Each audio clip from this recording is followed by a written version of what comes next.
आपण पाहतोय ही दृश्य सीएसएमटी रेल्वे स्थानकाची आहे। तर सीएसएमटी रेल्वे स्थानकाप्रमाणेच भायखळा असेल, दादर असेल, ठाणे असेल या मार्गांवर देखील या रेल्वे स्थानकांवर देखील मोठ्या प्रमाणात गर्दी झालेली आहे। लोकल सुरू करण्यात आल्या सध्या, पण मात्र प्रवाशांना त्रास होऊ नये यासाठी हा निर्णय घेतलेला आहे आणि हाच आमचा प्रयत्न असल्याची प्रतिक्रिया रेल्वेच्या पीआरओने दिली आहे।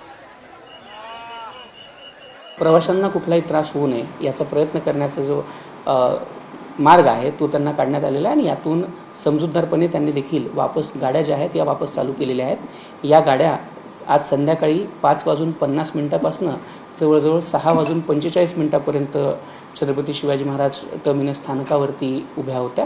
यानंतर या गाड्या सुरळीतपणे चालू झालेल्या आहेत।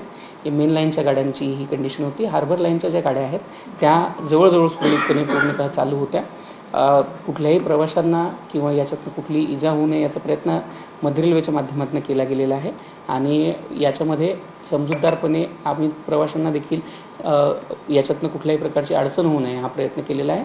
कर्मचाऱ्यांची समजूत काढून गाड्या ज्या आहेत या वापस सुरू केलेल्या आहेत।